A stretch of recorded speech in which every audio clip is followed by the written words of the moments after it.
Hello hello आइ बिखुनजो खुलुमबाय खुलुमबाय लाइक दाना आफा होनना बुंदों आरोना जोंना बिखुनजोआ बिखुनजो नोंथांखौ आंनि बे बिजामादै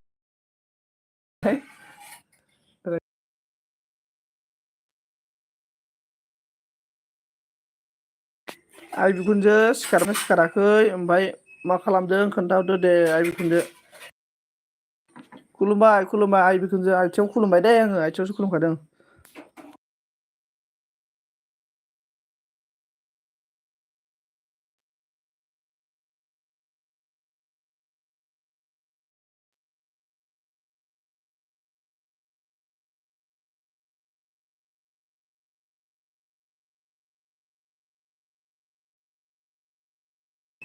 ओमफ्राय मा होनदों लाइकल' होनो हासिगोन आफा स्कुलाव दोनलांसै टाइम जाबाय दे दे दे आइ दे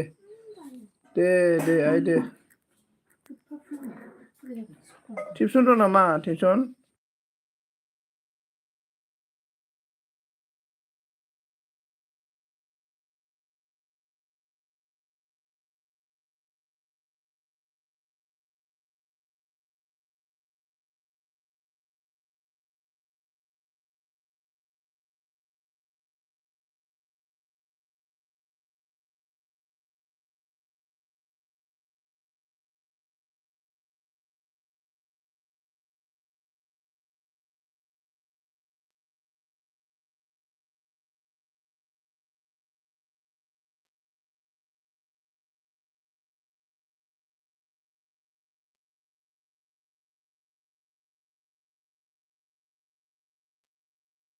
ओमफ्राय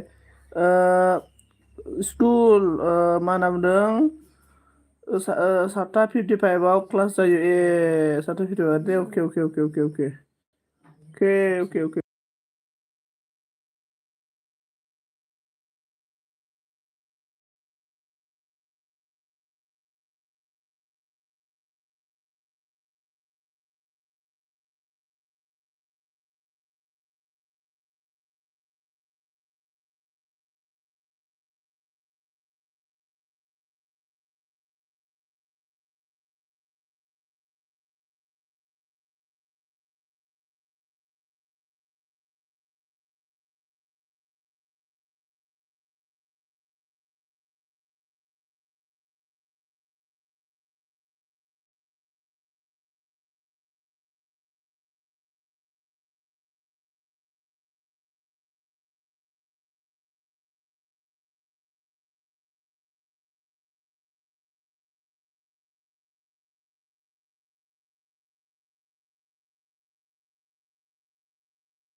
थेंक इउ स' माच जन ब्र मा सिरि आसोल लाइक दान थेंक इउ स' माच आसोल रावबो गैखायसो सिरि जाथ'दोंमोनलां आसोल नै दायो लागायलायबाय दे कमेन्ट खालामदो लोगोफोर comment comment comment comment comment 10 जन गाहाम दं आरोना 10 जन गाहाम थानो कमेन्ट रावबो खालामाबाबो जानो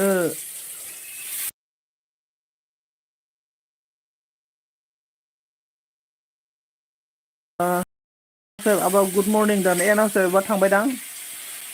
थांबाय बियो माबानो होनदोंमोन आरोना बियो मा होनना बुंगोन बेखौ गथ'नि स्कुला माबा जायनो 7:55 माने 8:00 मोनला 8:00 जायो नोंना क्लास नोंसिना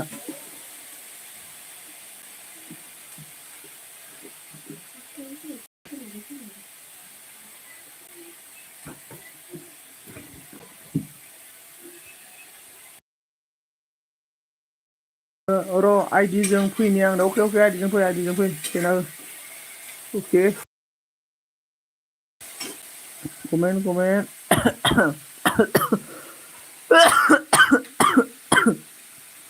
सोर दङ कमेन्ट खालामना होदो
हेल' होनना लाइक दाना आसोल थेंकिउ मा जाखो जों हेल' फैनायनि थाखाय थेंकिउ थेंकिउ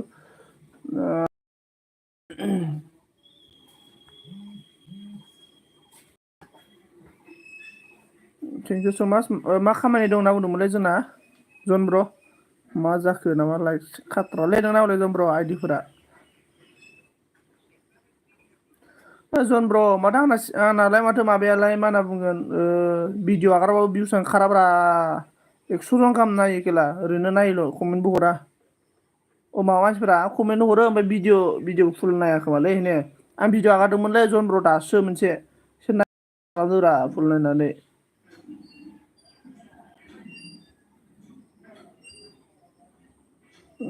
आंनाबो बिदिनो नोंलै बिदिनो अके अके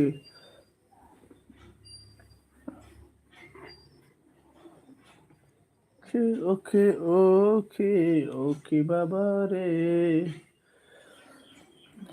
देलाय सिखोला नों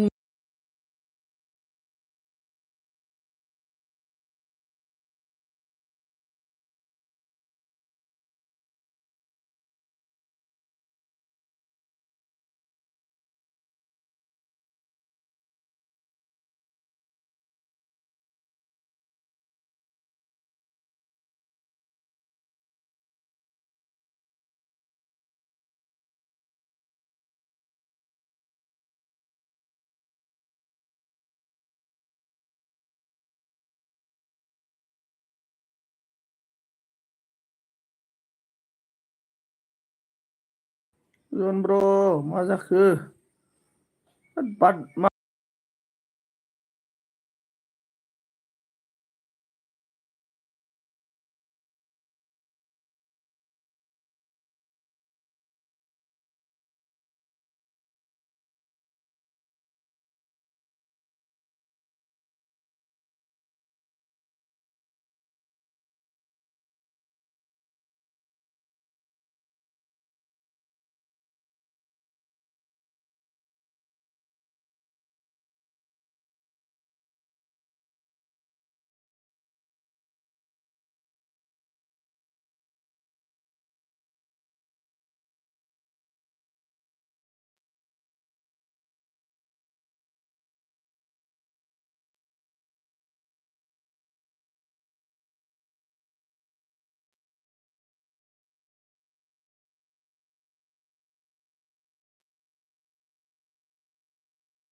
जोंना मेक्स फैबाय आरोना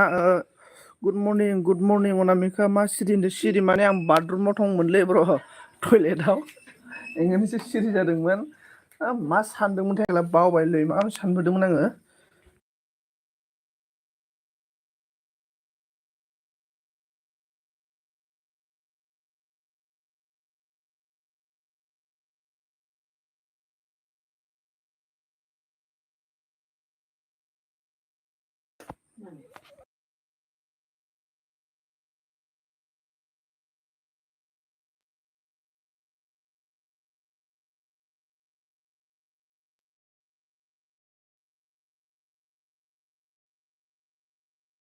अन थेंक इउ मा जाखो नायबायना थेंक इउ नायनायनि थाखाय जिउ हिन्जाव सासे आरो मोनबावथों ओमफ्राय सानफ्रामबो मोनायाव लोंनो मोनबाय थाथों बरिया जोंना मानसिफोरा एभ्रिवान गाइस मा नामखौ अनामिका आइ लाभ इउ बलद्राय पंकजने ओमफ्राय जोंना मानसिफोरा जाजोबखोब्रा मैया मोनायाव सिखारनो हायाखै नामा रावबो टु आइडि मोदोलै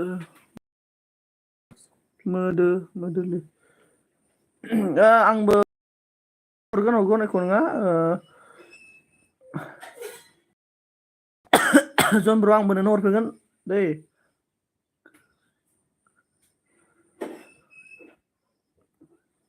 जन ब्र नोंनोबो हरफिनगोन आं टाइम मोनथ'वाखैना दा साननैसो बेनिफ्राय पंकजने बोला I love you Anamika too I love you और अनामिका ने बोला I love you too Pankaj और एवरीवन गाइस कमेंट जोंना मेक्सेल ब्र मैया लोंनाया एसे बारा जादों नामा ब्र नोंना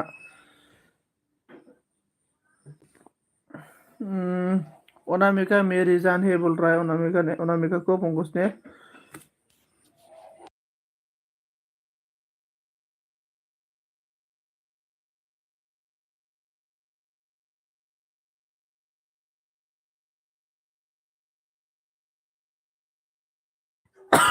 मा नाम गोजोना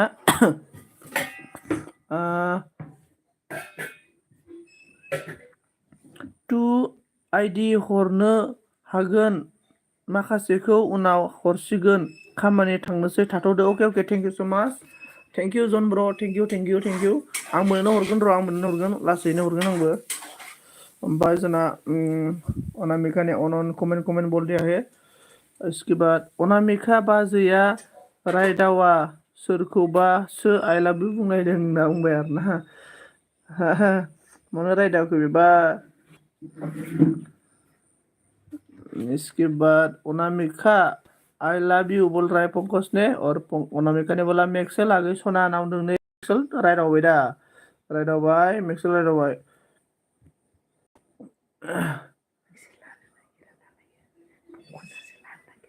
मेक्सेल नों लानो नागिरा नालाय मालाय पंकजासो लानो नागिरबाय नै मेक्सेल माबाखौ अनामिकाखौ आरो नों रायदाव जाला नोङो पंकज मरा जान बोल रहा है देखो गैलालै नोङो मेक्सेल नों लाया नालाय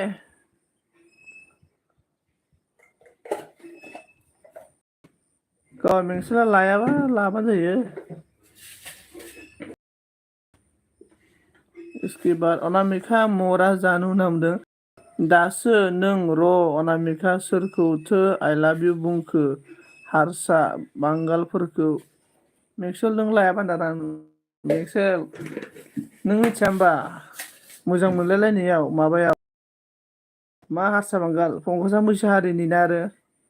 दालाय सिबिया होमबा मैसोनि खर'खौ ओंखायनो गोसोथि आरोना मेक्सेल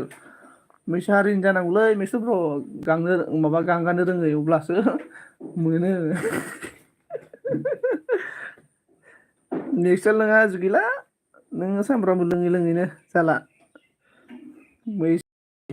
जोंना नै हेलौ खारदो गासिबो जोंना नै माबाया जाम्बा फिल्म प्रडाक्सना गैला नोङो ओमफ्राय मस्ट वेलकाम जाम्बा ब्र मस्ट वेलकाम एमपि दों गुड मर्निं अनामिका अनदों बिमला मांखो अनामिका बाजै लोगो जाहर दे आरोना बिमला बेनिफ्राय एमपिया मागो जयनिं मी होनना बुंदों आरोना जयनिं मी ओमफ्राय comment guys like and 5 thank you so much ओमफ्राय एमपीएम को सपोर्ट करो बोला पंकज नो नो नो नो नो नो नो नो नो नो नो नो नो नो कौन है everyone पंकज ने ऑन thank you so much new friend joining me now new के साथ जोंना बे माबाया माने मेक्सेल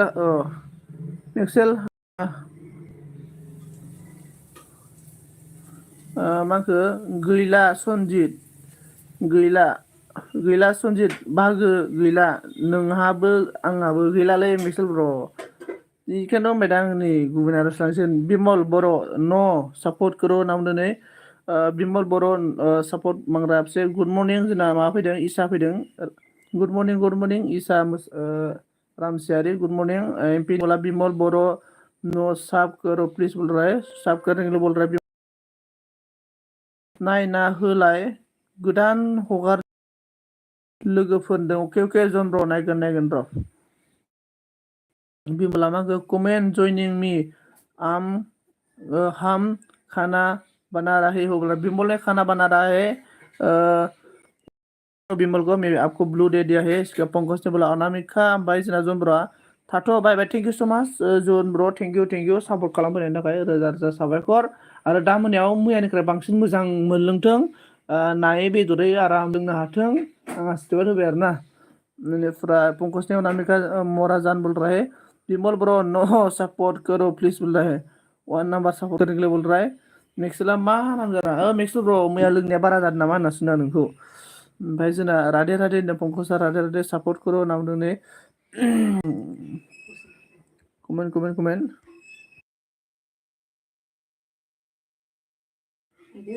राधे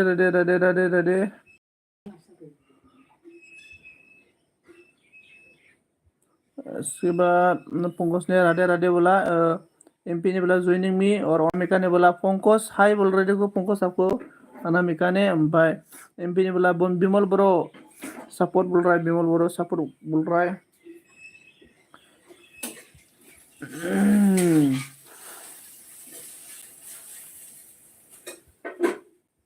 कमेंट कीजिए कमेंट बिमल बोरो नो सपोर्ट करो बोल रहा है बिमल बोरो इसके बाद अनामिका ने बोला पंकज आई लव यू बोल रहा है पंकज आपको आई लव यू बोल रहा है सोनालिया मा नाम दं लाइक डान 390 केजि अके थेंक यू सो मच मिक्सला मामखो अनामिकाया गाराय नुनायखाय बारसिनदों ना पंकजखो गराय नुनायखौ बारसिनदों दानि जुगनि आरो मा बुंनो ओमफ्राय मेक्सेल ब्र नोंहा दिनै खामानि गैया पंकज आपका ड्यूटी है कि नहीं है और एमपी ने बोला बिमल ज्वाइनिंग जाओ ज्वाइनिंग बिमल ने बोला ज्वाइनिंग करना है करो हम अभी सीबी बोडो लैंग्वेज का ब्लॉग आएगा इसमें हिंदी नहीं होगा इसके बाद जाम्बाय मामखो गाइस मोन खारदो गाइस मोनदों ओमफ्राय एमपिआव ज्वाइनिंग दं हम लोग का अशोक आ गया like done thank you so much brother thank you my friend thank you good evening sorry good morning इसके बाद पंकज ने बोला Anamika I love you too बोल रहा है ओमफ्राय एमपी ने बोला ऑन पंकज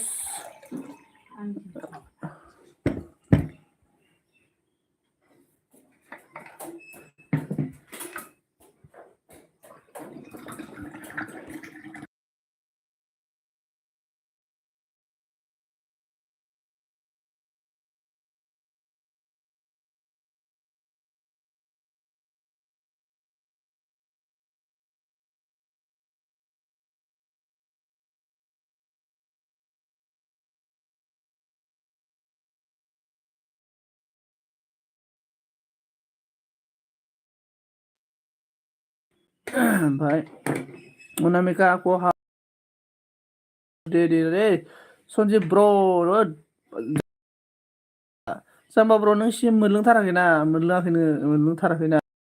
पंकज ड्यूटी है कि नहीं बोल रहा है देखो। पंकज आपको पूछ रहा है। जाम्बा जहाँ मिनी बार ना पंकज आज मेरा ऑफ है वो। अच्छा पंकज का आज ऑफ है।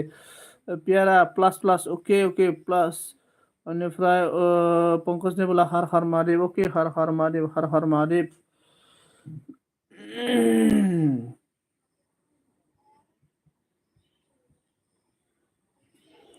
हरे हरे महादेव। अशोक ब्रो क्या कर रहा है बोलो। सुबह का ब्रेकफास्ट वॉक नहीं हुआ है अशोक ब्रो माय बेस्ट फ्रेंड। इसकी बार पंकज ब्रेकफास्ट वॉक नहीं हुआ बोलो। जाम्बा ब्रो क्या कर रहा है। मैक्सेल ब्रो प्लस वॉक नहीं हुआ बोलो। और ईशा ईशा क्या कर रहा है। आं लोंखायालै सन्जय ब्रो आं लोंखायालै।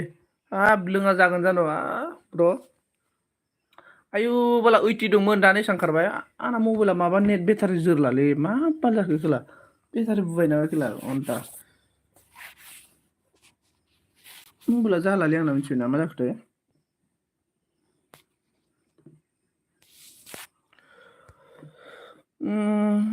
ओमफ्राय जोंना सनालि मेक्सेल आं दादा सनालि ओमफ्राय बोरै खबर सबरालाय सनालि मावदो दे जोंना नानि बिमा। पंकज अन thank you thank you thank U.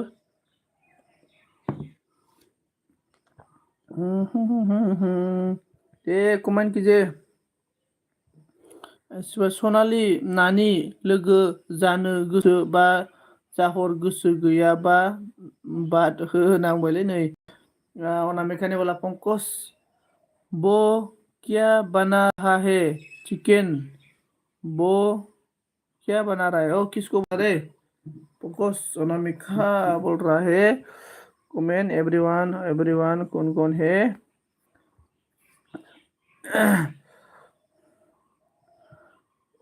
Everyone everyone everyone everyone everyone everyone everyone everyone everyone everyone everyone everyone।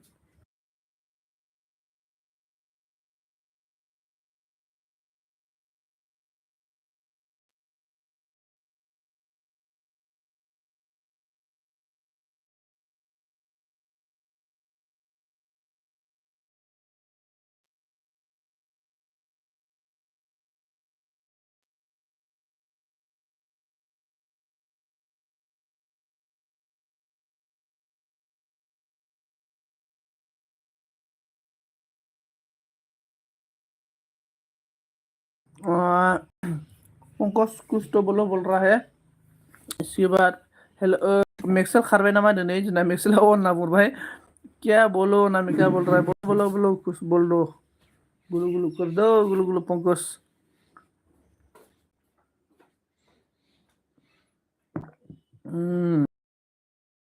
खामानि गैयालै अनामिका लेंहरदो हाजिरा मावनोसै नोंनाव दाना।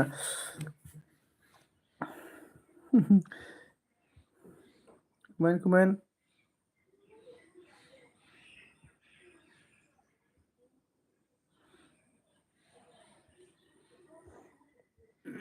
कमेन्ट कीजिए कमेन्ट कमेन्ट कमेन्ट।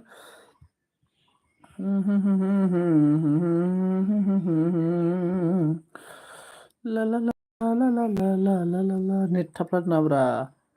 दानि जुगनि सिख्ला सेंग्रा उलाखौल' नागिरसै नागिरसै। ओइ सन्जय ब्र थाथ' दे आं मैक्सेल ब्रनि भाइरेल भिडिअ नायनि अके अके अके।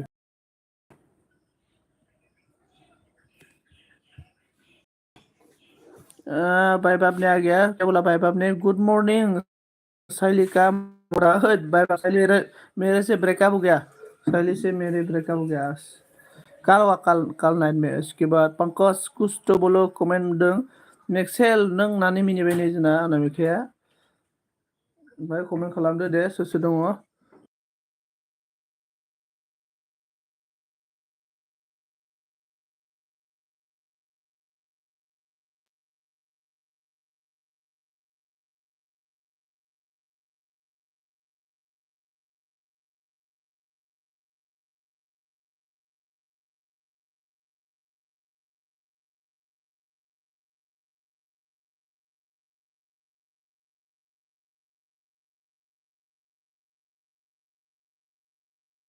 हेलौ ओमफ्राय कमेन्ट कीजिए लोगोफोर आंनि उरला उरलि आसोल लोगोफोर कमेन्ट आंनि भिडिअखौ फुल नायना होलाय लोगोफोर आंबो भिडिअ आगारदोंथ' फुल अनामिका आई लव यू बोल रहे पंकज ने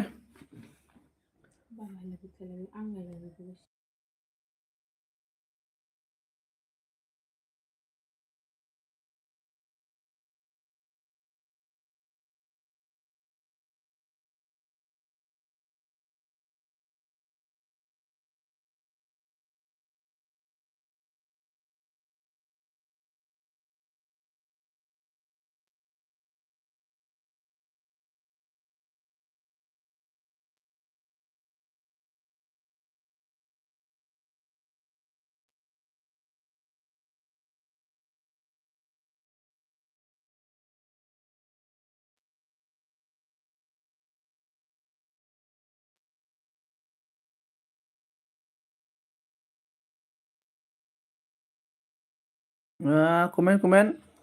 मा भाइरल वीडियो ना मिक्सेल मिक्सर ब्रो पंकज मिक्सेल और भाई बाप और कौन है मैं आज वीडियो डाला है मेरा वीडियो फुल वॉच करके दो प्लीज इसके बाद भाई बाप ने बोला अनामिका प्लस पंकज इसके बाद मंदिरा मोसारे फैदों गुड मर्निं सनजित नामदार ना मन्दिरा गोदो आदा आदा बुङोमोन दायो लाइनाव फैहांबाय खोमा सनजित बुंबाय आरो ना ओमफ्राय मन्दिरा आं भिडिअ आगारदों फुल नायना होलाय देलाय कल कुसिना माबा खुसि माने सेंग्रा सिख्लाफोरनि बाजाबलायनाय आरोना लोगोफोर नोंथांमोना नायनो हागोन नायबानो जाबाय बाजाबलायनाय दं दै भिडिअ नायना हो बेनिफ्राय अनामिका मोरा जान बोल रहा पंकज ने ओमफ्राय भाई बाबा ने बोला अनामिका प्लस इक्वल लाभ सानजाब दियार दे नामा सानजाब मल्टिप्लाय थेंक इउ भाई बाबा बोल रहा थेंक इउ ब्रेकफास्ट खालामदों ओके ब्रेकफास्ट पंकज ने बोला Anamika I love you wow मेरा सीमा गया रे हेलो जी बोल रहा सीमा मैं आपको इतना ढूंढने की भी नहीं मिला सीमा मैं आपको फेसबुक में ढूंढा है इंस्टाग्राम में इतना ढूंढ लिया है आपसे बात करने के लिए लेकिन सीमा आपको आज से ही मिला मोस्ट वेलकम सीमा मुझे फेसबुक इंस्टाग्राम में सब कुछ लिंक है मेरा और पंकज ने I love you too Pankaj बोल रहा है हेलौ नोंहा दादाखौनो बुंनो होआबा दादा बुंनोङा एसे सना जिउ आंनि बिख्लो समफ्ल होनना बुंब्रा होनबाबो जायो बेनिफ्राय सीमा ऑफिशियल बोला अच्छा ढूंढा मुझे कहाँ पर किसी हो कहाँ पर कैसे हो बोल रहा है हाँ मैं आपको ढूंढ रहा था आपका नाम मुझे मालूम नहीं ना आप क्या नाम से आपका शक्ल भी नहीं देखा फेस भी नहीं देखा तो कैसे पता चल जाएगा मुझे फॉलो करो सीमा मुझे फॉलो करो और बोलो गुड मॉर्निंग सीमा और एवरीवन गाइस गुड मॉर्निंग कैसे हो एवरीवन किस किस का ब्रेकफास्ट हुआ है बताओ पंकज जी मेरी बोल रहा है अनामिका ने और संजीत मौर्य माना शैली बोल रहा है और भाई बाब ने बोला अनामिका आई लव यू बोल रहा है सीमा ने बोला डीपी में तो है फेस गुड मॉर्निंग हाँ डीपी का आपका में ओ ये है आपका अच्छा अभी आप कहाँ पे हो आप अभी कहाँ पे हो इसके बाद मैक्सला ऑन थैंक यू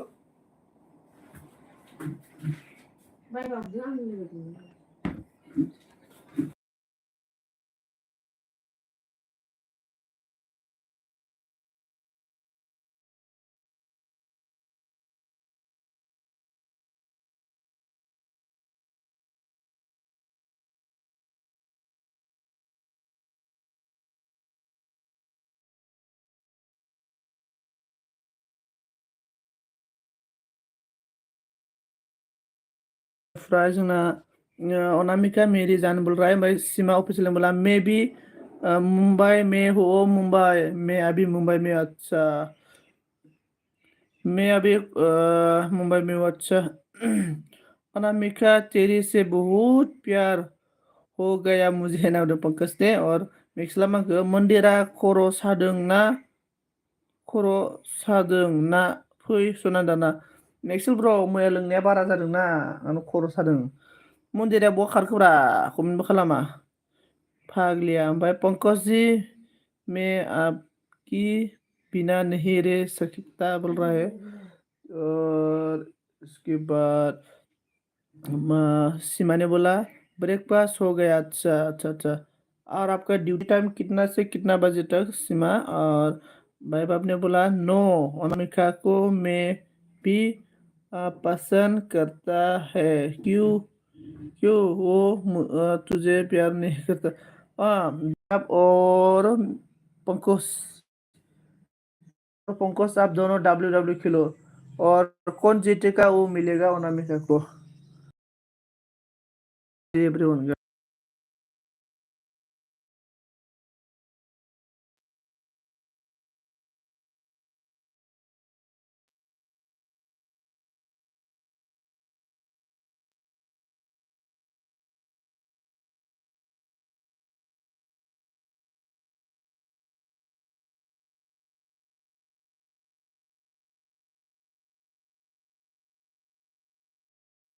बाद कमेंट कीजिए नो अनामिका को मैं भी पसंद करता हूँ ना ना इसके बाद सीमा ऑफिसर ने बोला मैं आपको पूछ रहे हो आपका ब्रेकफास्ट हो गया क्या मेरा ब्रेकफास्ट हाँ हो गया हो गया हो गया हो गया ओनली चाय पिया है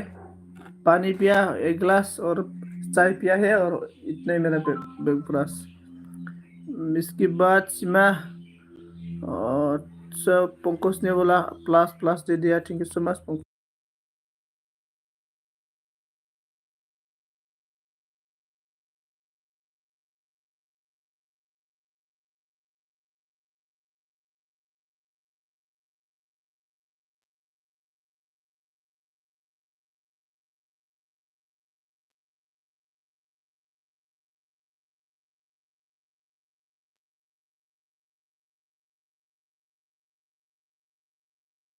कमेंट कौन कौन है प्लीज कमेंट कीजिए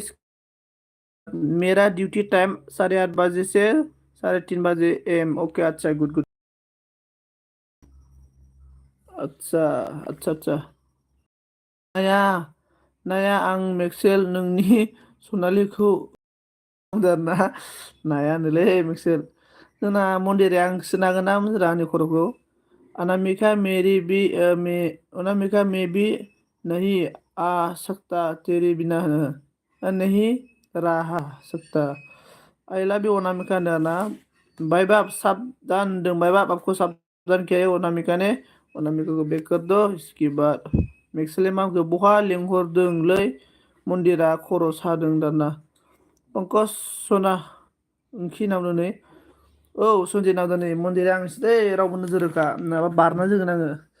ओमफ्राय बाय बाय जी Seema thank you so much Seema like thank you so much thank you so much Seema ji thank you so much इसके बाद पंकज ने अन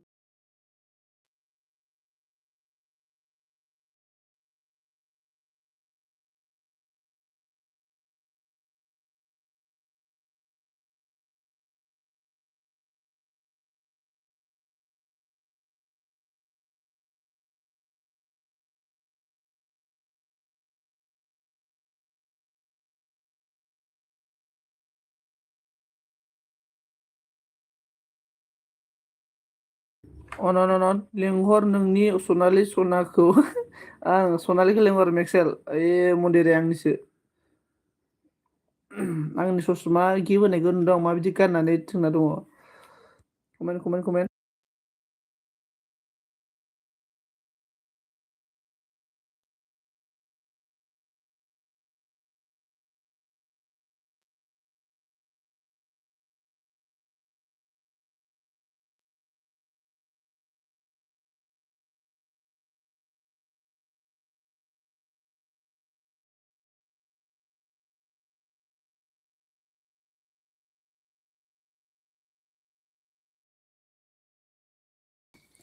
अनामिका ना नो एसेनो अनामिका नानांगौनो खर'खौ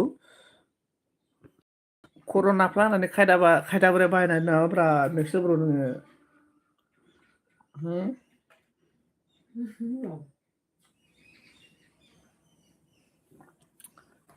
पंकज जी ड्यूटी नहीं है आपका ना इसके बाद कमेंट कीजिए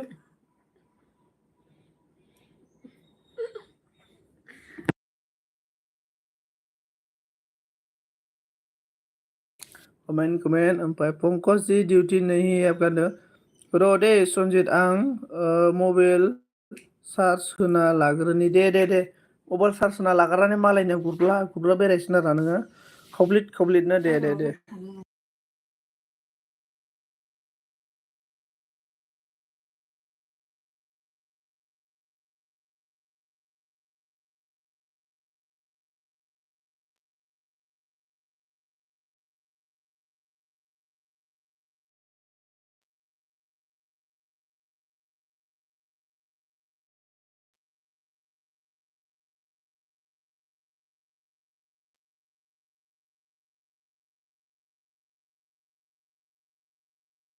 कमेन्ट ओमफ्राय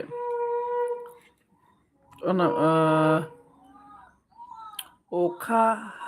हानायदोंलै सनजित कारेन्ट थानाय नङा दा अके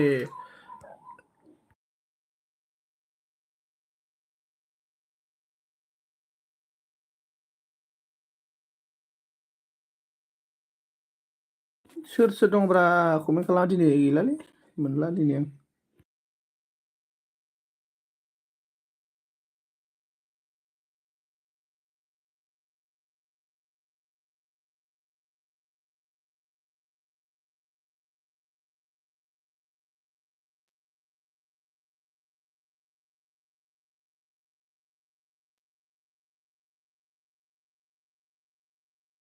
आं कमेन्ट टि लोंखांबाय नामा होनदों लोंखांबाय खथ्थ' बुरजा लोंबाय आं टिखौ दिनै पंकजनि उनाव टिखौ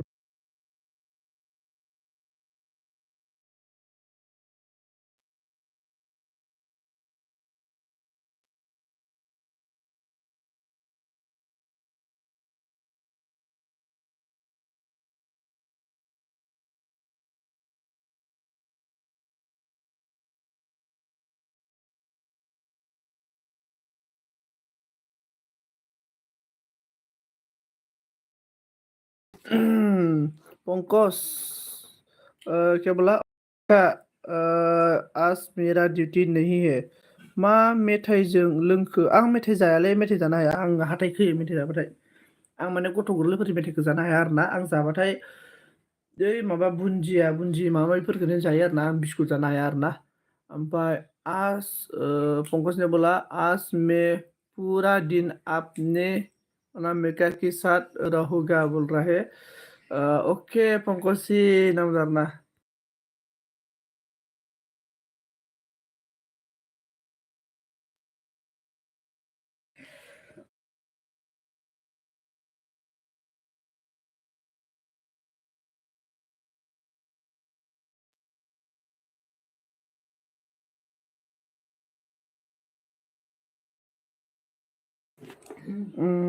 ओके पंकज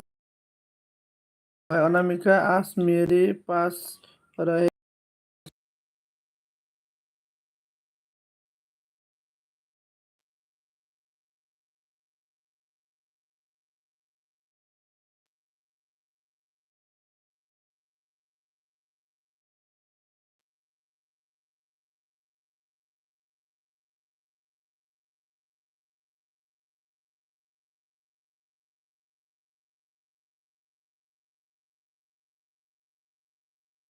हाँ अनामिका गराय फाख्रिनो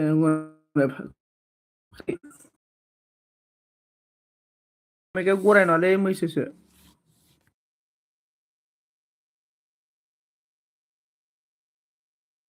रावबो गैला माथो मा जाखो International dinner juga.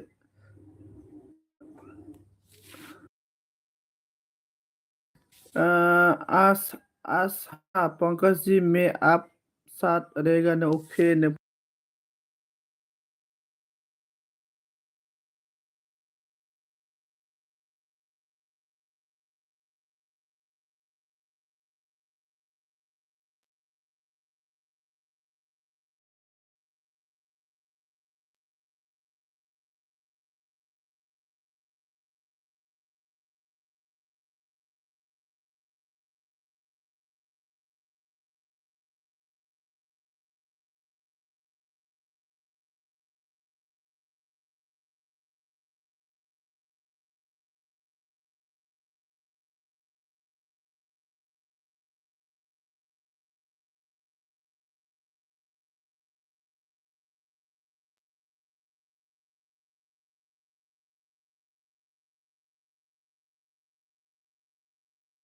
कमेंट कीजिए एवरीवन गाइस कमेंट।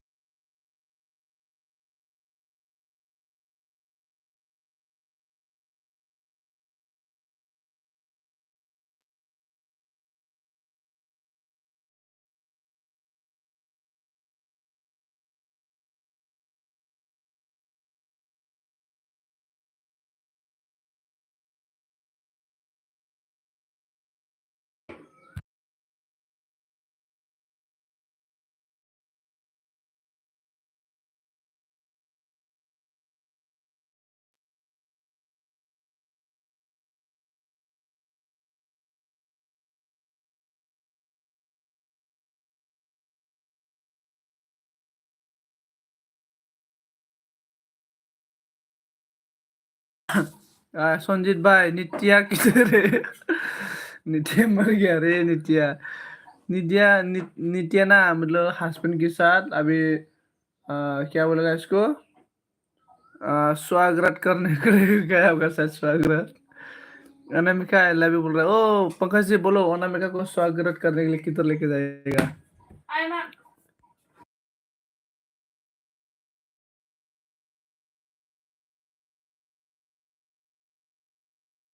अनन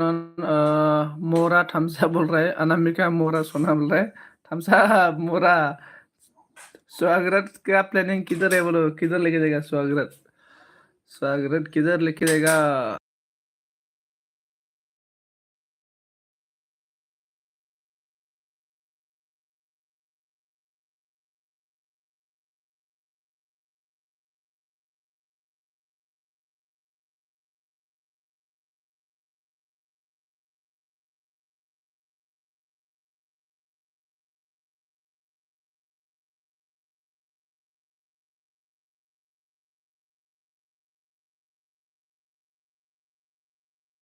इसके बाद पंकज में काम पे बिजी खाना बना रहा है बोल रहा है। अनामिका ने खाना बना रहा है बोल रहा है। इसके बाद फ्री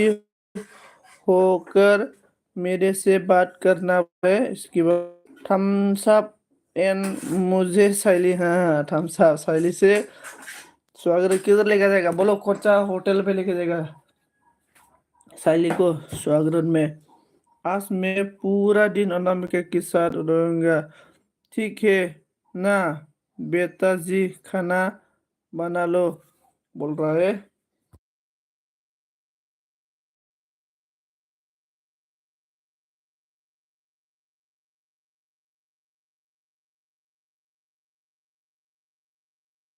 इसके बाद कौन कौन है प्लीज कमेंट कमेंट। इसके बाद अनामिका ने बोला है आप इधर ही रहो बोल रहा पंकज आपको बोल रहा है इधर ही रहने के लिए। और कोलकाता होटल वाह कोलकाता होटल में अच्छा अच्छा शैली को कोलकाता होटल में स्वागत। और और नित्या को मिलने से किधर लेके जाएगा स्वागत में? और बबीता को मिलने से किधर लेके जाएगा स्वागत में थोड़ा बोल दो। अनामिका मैं भी ब्रेकफास्ट करने जा रहा हूँ मैं आपको मैसेज कर दूंगा बोल रहा है। अच्छा अच्छा।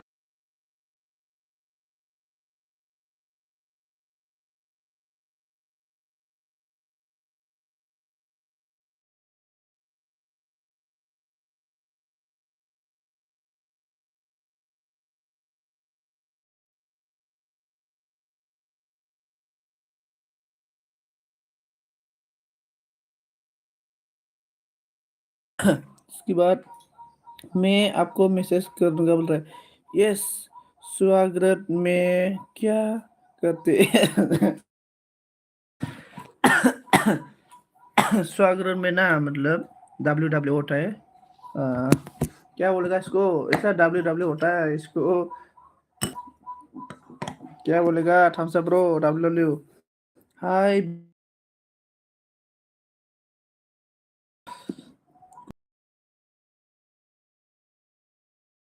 एवरीवन।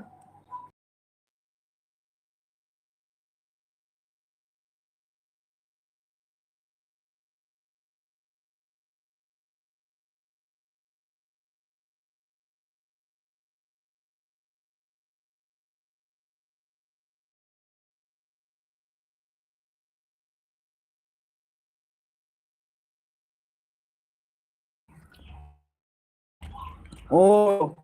लागायदों माथो नों लागासिनो नै माव। ओए माव ब्रो, आंनि वीडियो को फुल नायना। ओ थम्स अप ब्रो, मैं आज नया वीडियो डाला था रे, मतलब लड़का लड़की का गुलू गुलू वीडियो डाला है। मैं पूरा वॉच करके दे दो। और विवा एवरीवन गाइस, कौन कौन है मेरा वीडियो फुल वॉच करके दे दो। मैं आज वीडियो डाला है थम्स अप एमाउ। कौन कौन है कमेंट कीजिए, कमेंट कमेंट। मैं खाना खा रहा है।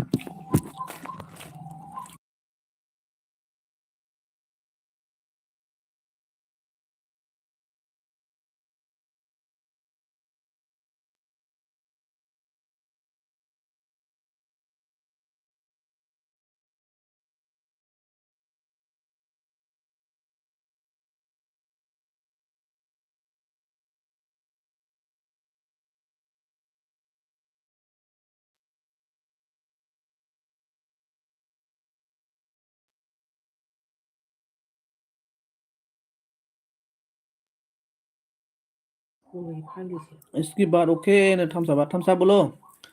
इसके बाद नित्या को कौन सा रेस्टोरेंट में लेके जाएगा? नायखायो माथो आं वीडियो गोदान होदों नामा? ओं गोदान होदों, गोदान होदों। मैं नया वीडियो डाला है आज। सब देखो देखो।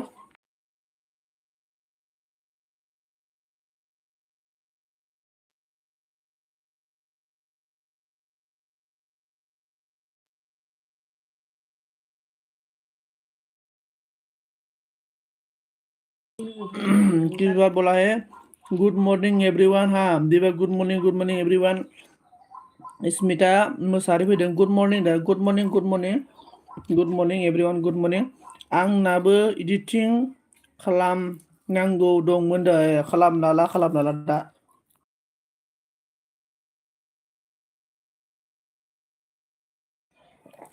एमाव ब्र' आसलथे मा खामानि मावहरोब्रा? डाक्टार नंगौ ना डाक्टार नङा? ब्र'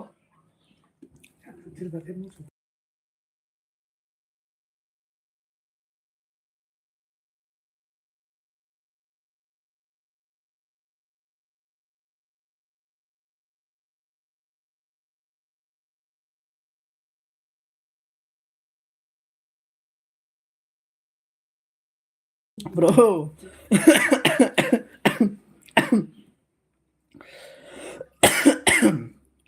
गार' टिर बस टिकिर बोला गुड मॉर्निंग, गुड मॉर्निं ब्र' गुड मॉर्निं। और इसके बाद बोरै बाजैयालाय? जोंना दङ। ओमफ्राय एमाव ब्र' माथो अनामिका बाजैनि एलबि टाइमाव माथो नों मोसौसो दै दौहैबाय थायोनो? अनामिका बाजैया मानसियाव बुंदों आरोना एमाव आंनि एलबि टाइमाव मोसौल' दै दौहैयो होननानै। बिबाने 13 लाख दान, थेंक इउ सो माच। आमलका नों बङाइगावआव दंफैयो नामा दाना? सुसमिताया ओं ओं, आं बङाइगावआव दंफैयो। बेनिफ्राय एमावआ अनन मान्दाखै एमाव मन्दिरा मा होनना बुंदों? फैफिनबाय आं सनजित ना, थेंक इउ। खारलुं सैमा आथिं साला। सोर सेंग्रानि न'आव उरलाहैदोंमोन नोङो? ओमफ्राय बसुमतारी अनामिका अन।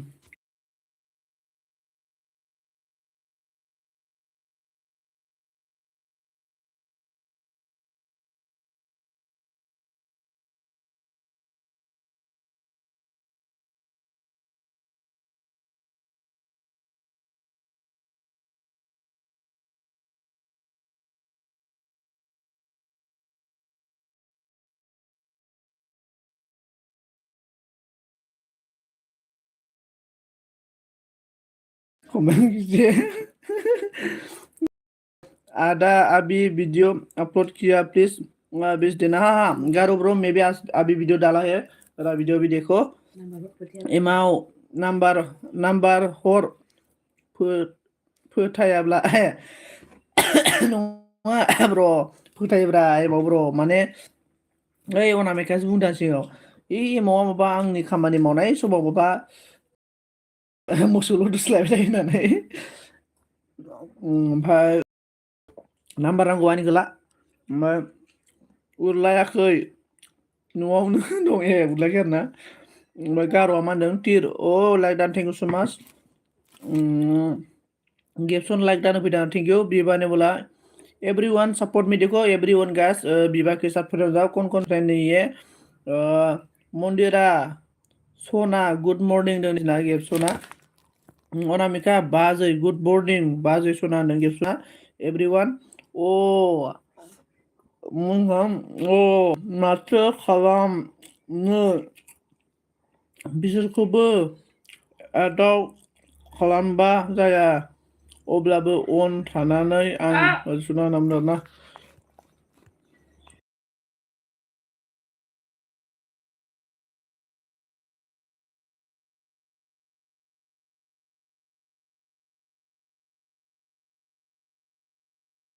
इसके बाद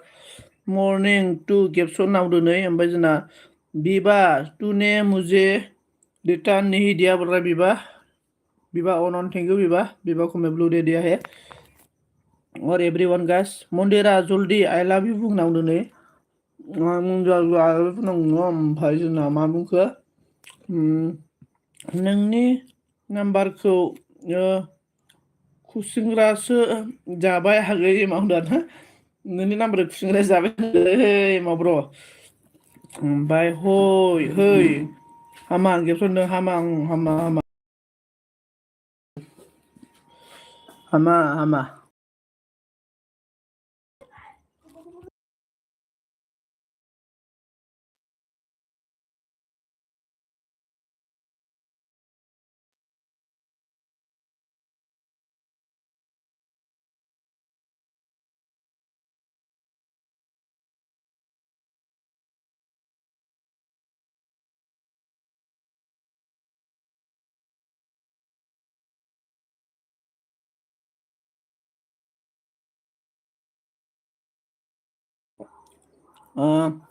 खुगायाव मा सोना लाखो सन्जिब ब्र मा थुम सोना लाखो नों सन्जिब ब्र ओंखाम जादों आङो माइब्रा ओंखाम जादोंलै आङो माइब्रा ओंखाम आलु भाजा बै मन्दिरा मोनानावसो दं आं गेप्सन दङ मन्दिरा मोनानाव दङलै ओमफ्राय आं मिथिया जल्दि बुं मन्दिरा नामदों आरोना मारै मोनजाखो खुसिंग्रायालाय बाजै सरानो खुसिंग्राया मारै मोनजाखोनो I love you सुखु सोदोबखौ I love you सोदोबखौ जानला मानला बुंजाया मानसि थानायफोराव बुंजायाथ' आरो दानो भाइरेल जागोन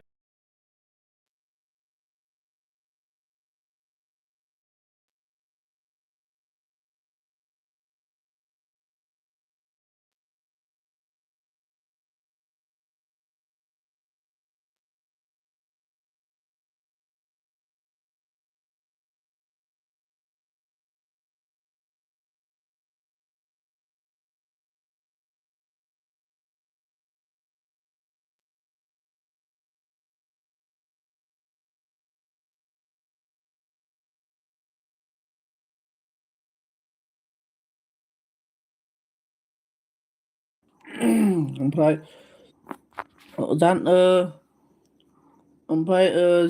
जानाव दं सन्जिदा जानाव दं सन्जिदा बेनिफ्राय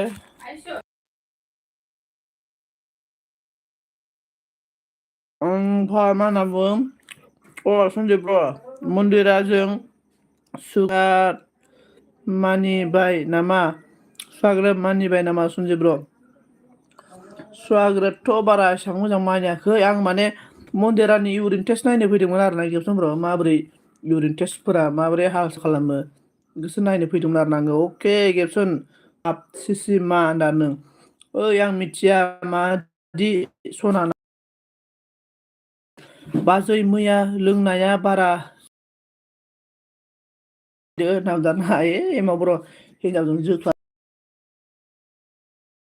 आरो नों बेलखौ माने बारनासो जागोन गेबसन दाना थोस मन्दिरा सना होनना बुंबाय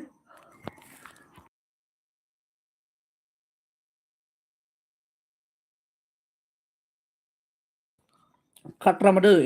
एमावा मालाय अनामिकाजों ओमफ्राय गेबसना मन्दिराजों गाव गावबाव माथो ओमफ्राय जोमावा माबाया एमावा माबाजों गाव गावबाव माथो कमेन्टआबो बिजों लाब्रा आलुजों फान्थाव बेनिफ्राय माबा अमा बेदर ना नोंथा जोब्बायलै जोब्बाय नेटानो प्रब्लेमलै फाग्लासो नांथाजोबबाय आंहालाय नों हरखौ हायाव लिरदोंमोन आं बेयावनो खुसेंग्रा जाबाय माबानोलै नै एमाव ब्र नोंनि फन नाम्बार बुंनायखौ हायाव लिरदोंमोन बियो ओमफ्राय लाबोनो बावबायनो ओमफ्राय अखानायै लायनो थांफिनबायनो नोंनि नाम्बारखौ ओमफ्राय खुसेंग्रायासो जाबायनो आरोना खुसेंग्रायासो जाबायनो ओमफ्राय हाबा लादो सनजित ब्र आं अमा माब्रै हरगोन आं अमा माब्रै गाहाम सोरखौ हाबा लानांगौरा आं इउरिन टेस्ट नायनो फैदोंलै माबाखौ मन्दिराखौ इउरिन टेस्टआ बारा मोजां जायाखैनो बेनिफ्राय हा अनामिका बाजै आंनि कमेन्ट नायबावा नारा अनामिका बाजैया मालाय नै एमावजोंसो मालाय इउरिन टेस्ट नायलायगासिनो बिसा माबोरै सोलिगासिनो हारसाला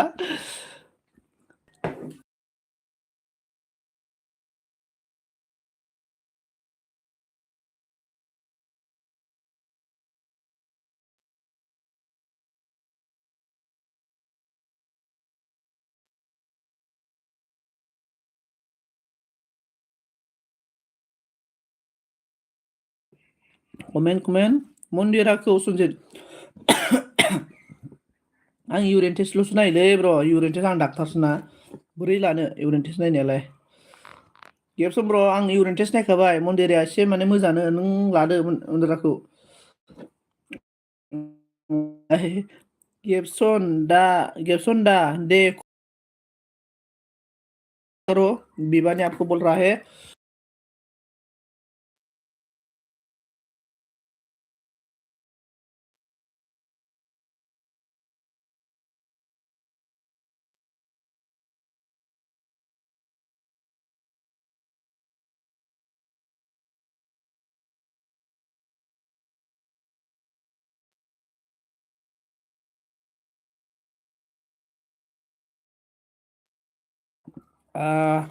ओके विवा नों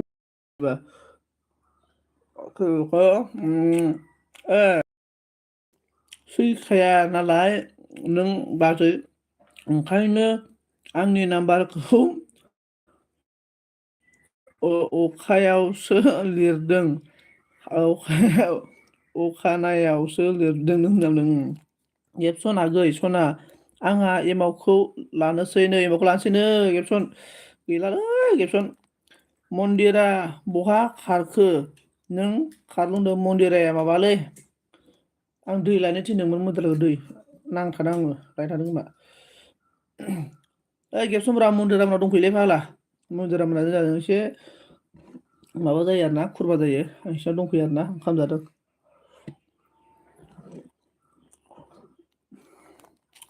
मा होनखो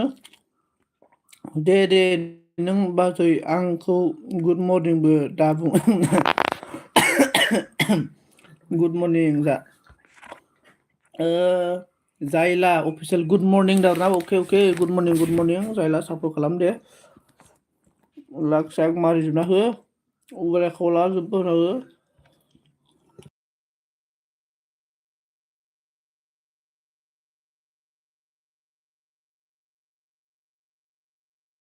नोंसोरजों रायलाय ओंखामखौ जानो हाबार मायबायलां होनाबा ओंखाम जानो हालामोन आङो बोरैबा खहाबबायलै नोंदाया खाथियाव दंना नोंदाया खाथियाव दंना बिदाया खाथियाव दङनो माबाया मा होनना बुंगोन मोसौ बोराया बे माबा गेबसन ब्र' उनाव बेखायनो मोसौ बोराया खाथियाव दङनोलै गोमजोर जोर नायगासिनो दङनो ओंखायनो हायाखैदां बिसोरा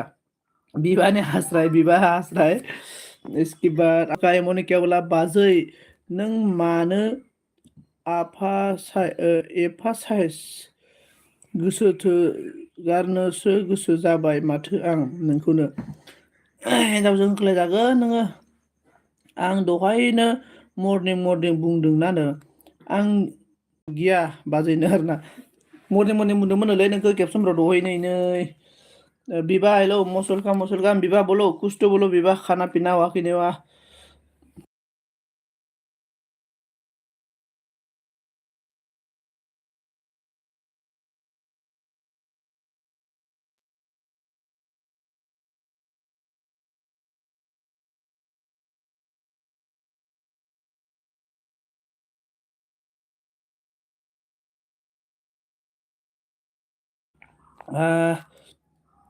आं गिया दाना अके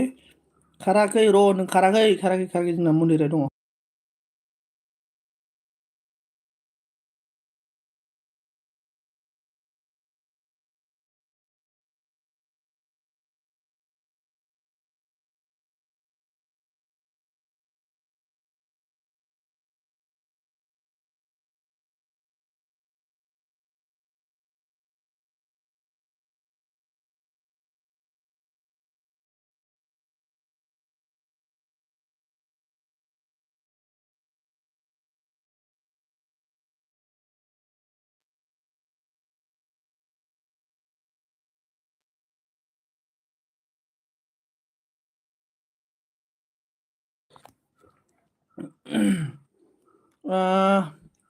बहा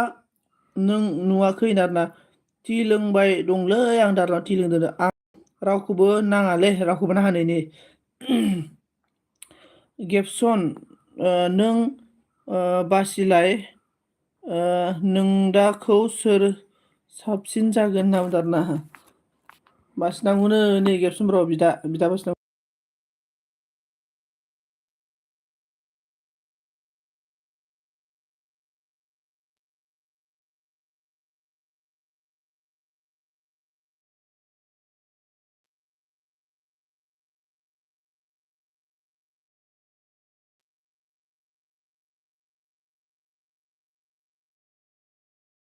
दे कमेन्ट खालामदो ओमफ्राय मा होनना बुङो जोंना मन्दि सना सनजित बिसि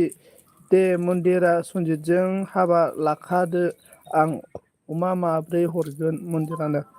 हाब अमा हरगोन जानो नों माब्रै ओमफ्राय गेबसन आगै सना बुं थाबनो सनजित ब्र आप क्या कर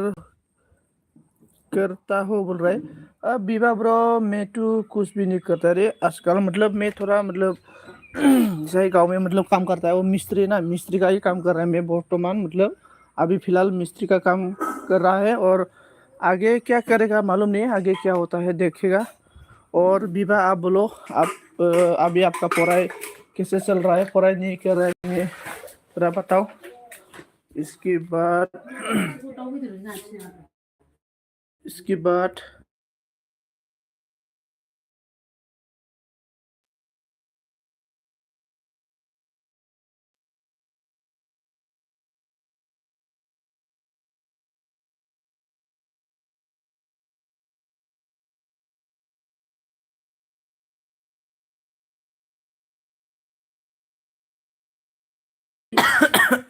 इसके बाद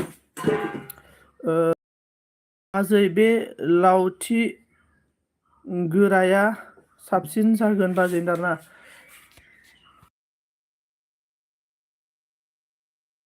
ओमफ्राय इसके बाद आं सनाया सोरखौ सना होनबाय दं नों अनामिका सना बाजैदों सनजितआ आंनि गुमैसो जायो गेबसन दाना सीमा ने आ गया वीर से आ गया ओके थैंक यू और ब्रेकफास्ट हो गए ओके अच्छा सीमा आई लव यू गेबसना bye bye thank you so much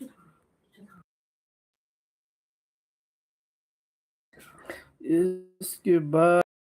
मा बुंखो बिगुमैखौलाय बबे बिबो नाङा लानो हाखायोना मन्दिरा ओं बिगुमै माबाब्रा मा होनना बुंगोन गेबसन ब्र एक गुलेमेट बिब'खौ मोनबाय नालाय बिनानावखौथ' मोनखासिगोन आरोना ओमफ्राय आपको आपको पूछ रहे हो ओ मेरा मुझे पूछ रहा है मेरा हो गया मेरा ब्रेकफास्ट हो गया ओ क्या बोल रहा ना मालूम नहीं इंग्लिश में क्या बोलता है लेकिन हिंदी में भी क्या बोलता है मालूम नहीं लेकिन हम लोग का भाषा में बोलता है ना इसको ओ माइब्रा माइब्रा ओंखाम को मा बुङोलै ओ राइस है ना राइस मतलब एक मतलब जो मतलब राइस खाया है मैं इसको क्या राइस बोलता है रे वो खेती करता है ना मतलब किलो में इसका मतलब 100 रुपया किलो का राइस है ना इसको मतलब बनाया था इसको हम लोग का बोडो में बोलता है माइब्रा बोलता है माइब्रा माइब्रा को में मुझे मालूम नहीं है रे और इंग्लिश में भी मालूम नहीं है वो ब्लैक ब्लैक ब्लैक वाला राइस है ना ब्लैक वाला वो राइस खाया है ओमफ्राय आं बिगुमै लाग्रा नङालै बिगुमै लाग्रा नङा होनोलै खौ ना एमावखौ बुं आगै नोंनो केपसन टु इउ सनजित होननानै थेंक इउ स' माच सिमा ला ला ला ला ला ला लाजायो मन्दिरा सना होनना बुंदों आरोना सुवाल राइस ओके ओके सुवाल ना क्या बोलता है ओके अच्छा हाँ वो राइस खाया है मैं आलू का फ्राई से बेनिफ्राय गेबसना मादों सनजितखौ ला नामिखा होनना बुंहरबाय आरोना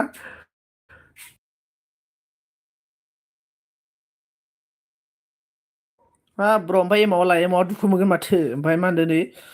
एमावआ बसुमतारी बाजै सनजितखौसो लासिगोन होनबा होनना बुंबाय आरोना आयु बेसे आप कहाँ से हो आप कहाँ से मैं आसाम से आसाम उदालगुरी आसाम उदालगुरी हूँ मैं इससे आप कहाँ से हो मैं आसाम उदालगुरी डिस्ट्रिक्ट से हूँ मैं उदालगुरी मन्दिरा माखो गेबसनखौ आं सुवाना गाब्ले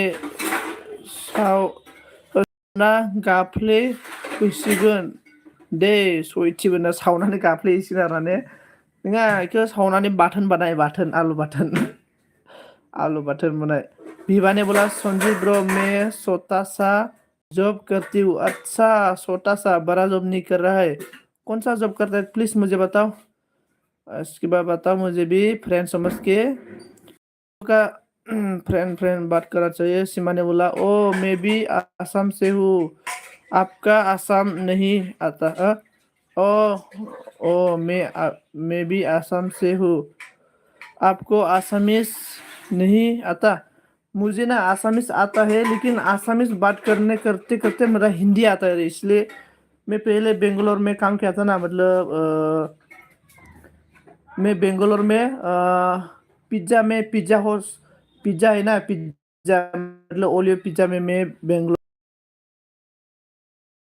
बार मुझे ऐसा हो गया कि बात बोलते बोलते बोलते मेरा हिंदी बात आता है मतलब मैं आजकल ऐसा हो गया है इसके बाद मुझे लेकिन एसामीस बात पूरा समझ में आता है थोड़ा बहुत मैं भी बोल सकता है एसामीस मेरा मतलब मेरा गांव में ही एसामीस बोरो मिक्सर है ना हम लोग का आसाम में तो पूरा मिक्सर है इसलिए मुझे Assamese A to Z Assamese आता है लेकिन थोड़ा बोलने का थोड़ा प्रॉब्लम होता है मेरा इसके बाद एमाव आ दुब्री गांसोआव फासि नांथोंसै दुब्रि हांसोआव जोंबाय ना मा होनदों रागा जादों आं दाना रागा जानाङा मन्दिर रागा जानाङा जोंहा बिबोनां बेनिफ्राय बिगुमै सानैजों दोनखारलांगोन आरोना ओमफ्राय गेबसन साला नों खर' गेबसन गैलालै नोङो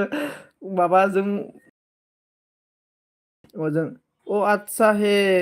गुड जब आदसा हा हा ओत्सबिया मा होनखो सोर मा जालायदों बेवहाय मानि दावराव खेला दाना ओइ ओत्सबि नै रानलायदों जोंना माबा सुवागोरनि खोथा रायलायदों ओमफ्राय दुनु कलिजा गुड मर्निं ब्र गुड मर्निं कलिजा सीमा ने बोला अभी क्या करते हो? मैं अभी कुछ भी नहीं कर रहा रे, गाँव में ही मतलब क्या बोलते हैं इसको, गाँव में मतलब मिस्त्री का काम कर रहा है मैं अभी मिस्त्री। ओ मतलब क्या बोलेगा इसको,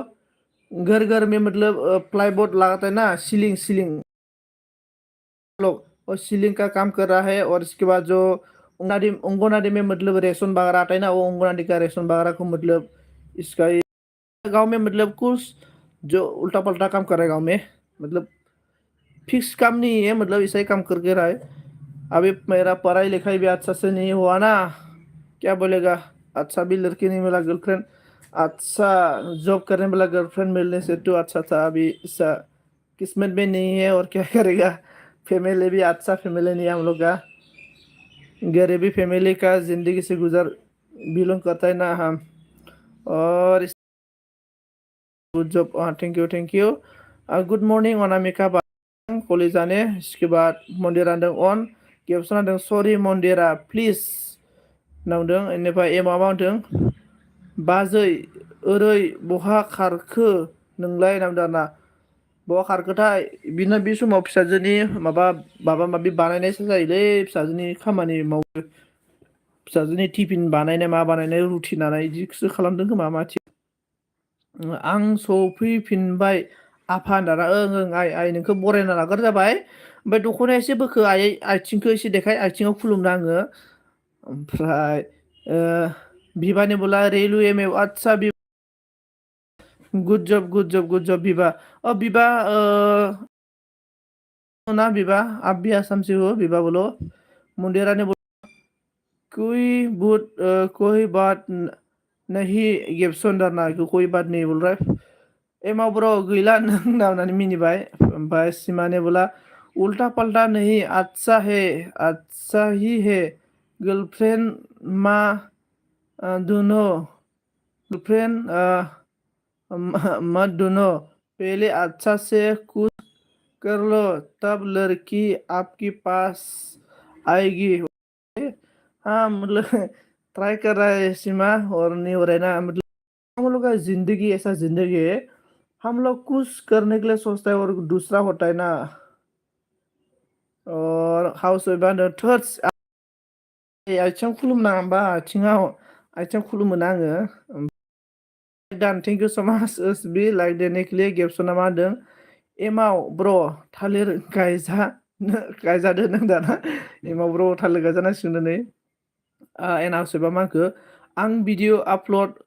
होगौमोन आफा दे दे आइ भिडिअ आपलड ओइ हाउस वाइफ आयै, आंबो भिडिअ आपलड खालामदों दानि फुङाव मोनसे, आंनिखौबो नायना हो दे, फुल नायना हो, आं फुल नायना होगोन। ओमफ्राय कमेन्ट हर फुल नायनानै।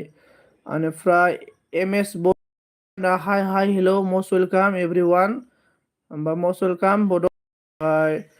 मन्दिरा अन हाउस बादों टाइमानो बेसेबां आवार्स थागोन, बेसेबां आवार्स थागोन, आं बारा थाला दसे थासिगोन ओमफ्राय दोनसिगोन। 1 घन्टा जायाखैलै, 1 घन्टा जाहां। मा होनना बुङो अन, दाबो दोनाखै आसोल, दोनथ'वाखै जन ब्र दोनथ'वाखै। मैं आसाम से हूँ, आसाम कौन सा डिस्ट्रिक्ट से हूँ? एमा ब्र सिन्था दा खालाम, आं गायगोन थालिरखौ होनदों आरोना। एमाव मा बुंखो, गेब नोंखौ र' साला नांबाय नै ऐसे हाउस एबा ओके। बेनिफ्राय हम लोग का सीमा ऑफिशियल ने बोला विभा कौन सी डिपार्टमेंट से हो? रेलवे में। हाँ डिपार्टमेंट, कौन सा डिपार्टमेंट से हो थोड़ा बता दो सीमा को। और मा ओंख्रि जानाय आसोल होनदोंना, ओंख्रिथ' गैयामोन, आलु भाजा ओमफ्राय माइब्रा ओंखाममोन आरोना, माइब्रा ओंखाम आलु भाजा आथा आथा जाबाय। मा जाखो एमाव ब्र होनदों धेमाजि, आदसा धेमाजि से, धेमाजि आदसा आदसा अके जोबसिगोन जोबजासिम थानोसै आफानो अके। खामानि मावना फैलायबाय आं आसोलनो, मा खामानि मावना फैखो? आंखौ संबाय दं दे सनजित दाना, आं खोना संबाय दं दे, अके अके अके। मन्दिरा सना नोंनि भिडिअ'आ सुपार हिट खालै, सुपार हिट नोंखि होनना बुंदों। हाउस वाइफ अनन MS आ मा होनदों आदा अननानै बेग हर आं फुल भिडिअ नायनानै दाना जागोन आं फुल भिडिअ नायनानै बेग हरगोन MS ओमफ्राय MS नोंबो आंनि भिडिअखौ फुल नायनानै कमेन्ट हरना दोन आं दा नोंनो LB बन्द खालामखांनायनि उनाव आं नोंनो बेग हरगोन थैंक यू गेप्सन नांदारा और hello everyone guys please comment कीजिए मतलब आप लोग के साथ बात करके बहुत अच्छा लगा है कमेंट कीजिए 1 आवर्स जाबायथ' नांदारा 1 आवर जाबाय नामा ए बारा आं जानाय खोन्थायाखै माथो दाबो क्योंकि मैं मामा क्योंकि मेरी मामा भी रेलवे में जॉब करता हूँ अच्छा रेलवे में जॉब करता है अच्छा गुड और सीमा मुझे फॉलो करो फेसबुक इंस्टाग्राम में मुझे फॉलो करो इंस्टाग्राम में फॉलो करो मैं भी आपको बैक फॉलो करेगा सीमा आपका चैनल वगैरह है क्या सीमा और सीमा पहले पहले आप मुझे किस में मिला है और इसके बाद अब मेरा एलबी में आया है पहले बार कौन सा मतलब कहाँ मिला था मुझे गेप्सने बोला ओइ मन्दिरा सना मोनसे खोथा मोनलै दे बुं मा खोथा आंबो खोनासंगोन एनहाउसेबा दोनदोन आरो र'लै आब' र' माबा आयै बिजामादैखौ अनथारो नामा आयालाय एसेबो मा थालिर गायग्रानो होननांगौ नोंहा गेप्सन दा मा थालिर गायनोनो मा खोथा जालायखो गेप ब्र' ब्रि डिपार्टमेन्ट आप ब्रि अब बा रेली से हो गया नाचा एमाव ब्र' नों अनामिकाखौ मोनखाया आरोना मिनिबायलै मोनखानानै बेरायला बायलाय दसे बिनिफ्राय फैलायबाय रुमाव मैया खोन्थाखादों नों खामानिखौ आं माथो आसोलाव केके ओमफ्राय MS सानदों खबरा मोना दा खबरा मोजाङानो ओमफ्राय अनामिका अन आउसेफ अन अनामिका अन जन अन गेप्सना मा होनदों थारैनो नों जोबोद समायना मन्दिर होनदों सिमाने बोला मैं नहीं होय मेरी मामा रेलवे में ही दाना ओए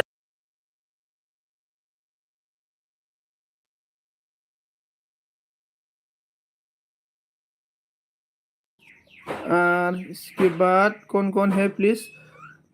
राना लादो सनाफोर आंनि अननायखौ दाना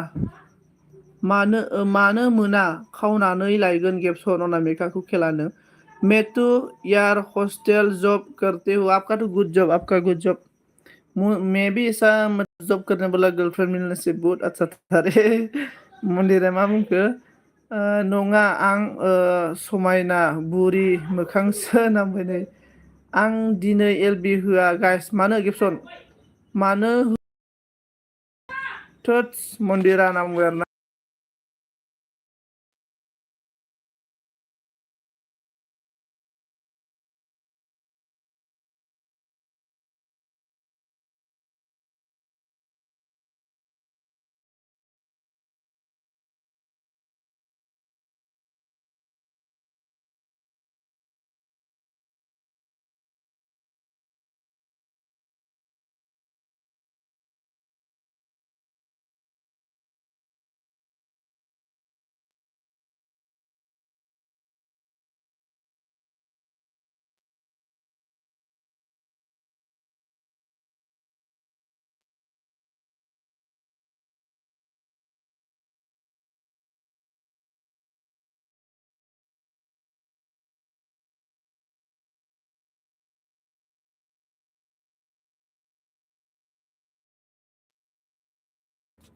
एभ्रिवान गाइस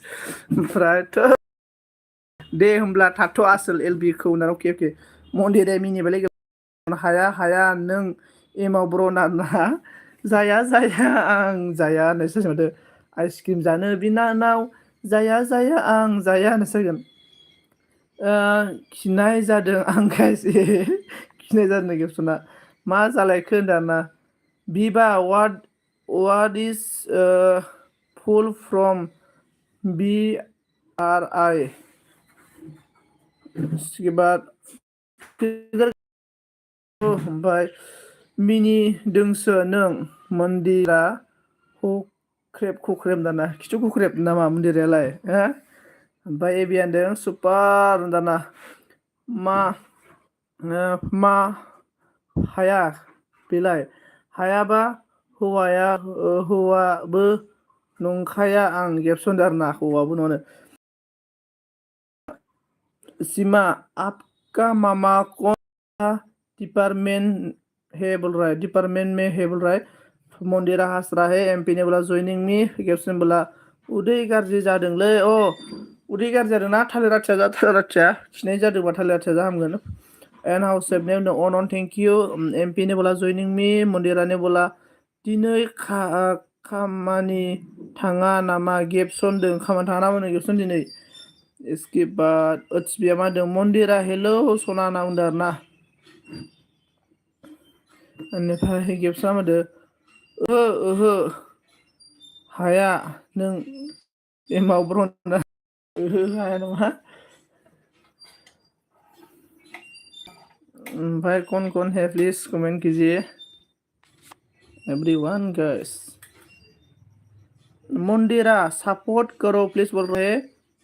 ओहो आं दिनै थांथला मन्दिरा सना होनदों ओत्सबिया दासो सिरि मोनदों आसोला नों मैया लोंनाया बारा जादों बेना ओत्सबिना खम लोङो ओत्सबियाबो खुसेंग्रा दै लोंनाय बायदि दिनै एसे थाब सिखारासै इयो आदा भिडिअ नायना होबाय आं थेंक इउ स माच एम एस कमेन्ट हरखादों दा आं दा हरगोन दै कमेन्ट हरखादोंबा आं दा हरगोन नायनानै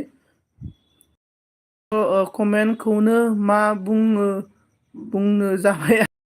भी लगाना होब्रा लगाना हो एमपी कमेंट करो बोल रहा है विवा ने बोला इंजीनियरिंग ब्रिज इंजीनियरिंग ब्रिज बोल रहा है भाई एमपी ने बोला मन्दिरा सपोर्ट करो प्लीज मन्दिरा मैं ज्वाइनिंग हो गया बोल रहा है एमपी ने बोला मन्दिरा सपोर्ट करो ज्वाइनिंग में बोल रहा है और गेबसन ने बोला बा मालायसो मन्दिराया ओत्सबि फैनाय लोगो लोगो आंखौ सिनायला दाना बा नादों सिख्लाफोरा देन्जारलै ओत्सबि माबा ओत्सबि सोलांबाय बिरफालाबायनो हायो आरोना बारदै सिख्लासो एखानो बिसोरो बाजै सना बोरै बहा खारखोब्रा नोंलाय सना खर' सादों आंना नाना होफैदो सना होनदों आरोना ओइ बिदि टाइमाव बिना गथ'नो माबा माबि बानायोलै गथ'नो बायदिसिना माबा हरनो गोनां जायो टिफिन ओंखायनो बियो टिफिन माबा बानायदों खोमा सापर्ट दों एमपिया ओमफ्राय सिनाया जायो फाग्ला गेबसन होननानै मिनिबाय नै मन्दिरा सना आंवा नाखो सोरनावबा रायदाव होलायबाय नामा नोंहो जिउ नांदों नै ओमफ्राय मन्दिरा सपोर्ट करो बोल रहा है मन्दिरा माने ओत्सबि क्या ना बेनिफ्राय इतिया साफ करो मैं रिटर्न करेगा होनदों गेबसना ओत्सबिया मा होनदों गेबसनारा पंकज ने बोला सभी फ्रेंड सपोर्ट करो कर दीजिए अभी फ्रेंड को आईडी मिलेगा बोल रहा है मुंदिरा ने बोला ब्लू हुलाए संजिंदा ना ओके मुंदिरा में आपको ब्लू दे दिया है और राधे राधे बोला पंकज ने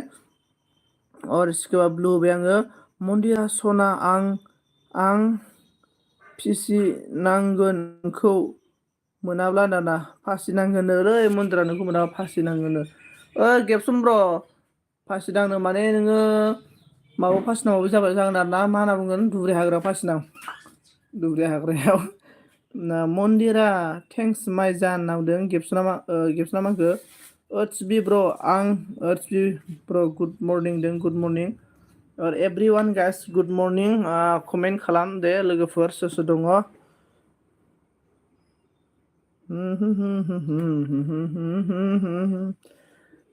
हेलो गाइस एवरीवन मैं आज नया वीडियो डाला है मेरा वीडियो प्लीज फुल सपोर्ट करके फुल वीडियो देख के सपोर्ट कर दो गेबसन फाग्लासो नों नांबाय नै मन्दिराया गेबसनखौ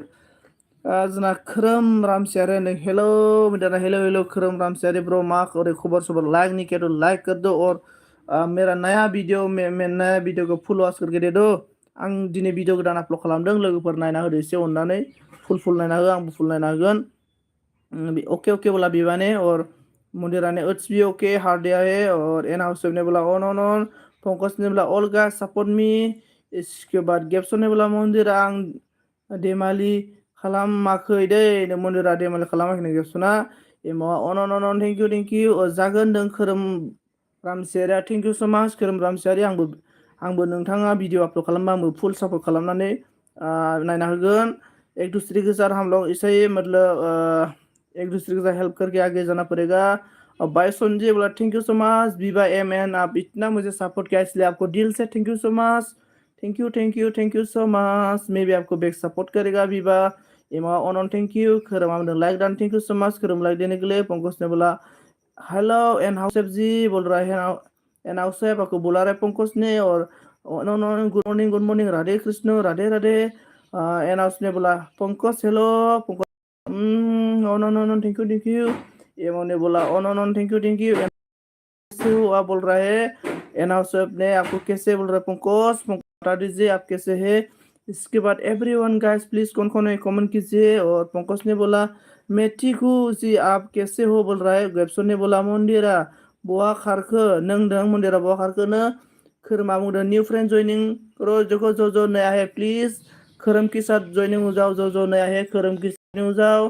पंकज ने बोला ऑन एमओ ने बोला ऑन पंकज ने बोला ऑन ओचपी ने बोला गेप्सन ब्र मन्दिराखौ माब्लाबाबो आं बैयाव बिखौ गारखोमाना फासि नां थैगोन होनना खोथा होखानाय दं खेला होनजाना नै खोथा होखानाय दंखायनो मन्दिरानो ओचपि ब्र माबा गेप्सन ब्र पंकजनि बोला अन थेंक इउ ओचपिया मा बुंखो गेप्सन ब्र मरनिं दाना मरनिं मन्दिरा मा बुंखो एमपी या आपको एमपी आपको सब क्या है एमपी आपको आप बेक कर दो मुंडेरा को एमपी किधर चला गया तू एमपी मुंडेरा ने आपको सब क्या है पंकज ने ऑन एन हाउस सेव ना दो हम भी ठीक हूँ पंकज ने बोला ओके जी पंकज ने बोला आपका ब्रेकफास्ट हो गया बोल रहा है किसको पूछ रहे पंकज मेरा ब्रेकफास्ट हो गया और हाउस वाइफ का पूछ रहा है पंकज ब्रेकफास्ट हुआ कि नहीं हुआ है भी मा बुंखो हाय खोरोम गुड मर्निं दों आं ओंखाम जानि र' दे होनदों अके ओचपि ओंखामखौ मोजाङै जा नांथागोन नङाबा आरोना नांथालाबायगोन दै होग्रा रावबो गैया खाथियाव पंकजनि बोला अन थेंक इउ ओमफ्राय उन्दुनोसै आं दखानावनो बरिया जाला मैया लोंनाया खर'आ जाला मैया लोंनाया बारा जागोन खेलाना अके बारा लोंनाङालै डक्टर दा सोरखौ माबा थुनांगौ माबा थुफ्लांनानै हाइ प्रेसार खालामजोबगोन खोमा नोङो बाय सनाफोर गोरान जाखोना बे गोरसानि जाखोना पंकज अन thank you everyone thank you आंबो एलबि दोननोसै दे सोर दं दे बिदाय लालाय दे बिदाय लालाय दे सोर दङ पंकजनि बोला अन थेंक इउ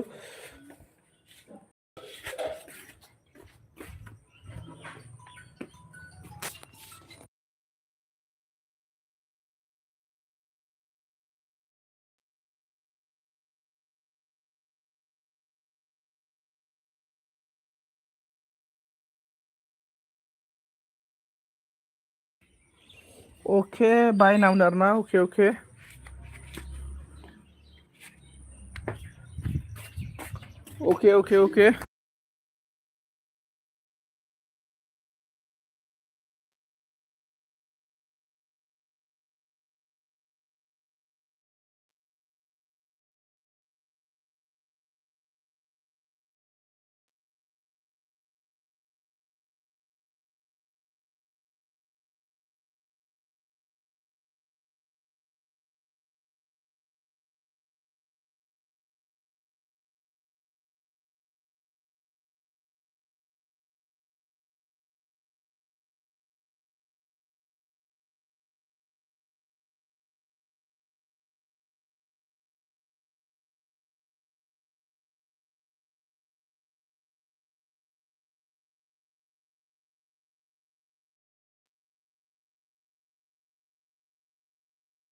गैला माथो रावबो खोरोमा अन होनदोंब्रा थेंक इउ सो माच ब्र खोरोम अन थानायनि थाखाय ओमफ्राय रावबो गैला माथो आं एलबि दोननोसैदांलै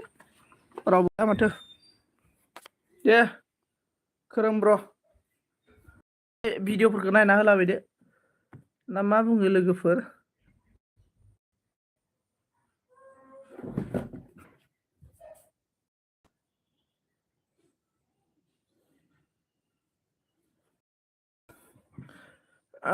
थेंक इउ सो माच दे लोगोफोर दोनसै ना थेंक इउ सो माच गासैखौबो एभ्रिवान गासिबो जितना सापर्ट गैया ब्लग दिल से थेंक इउ सो माच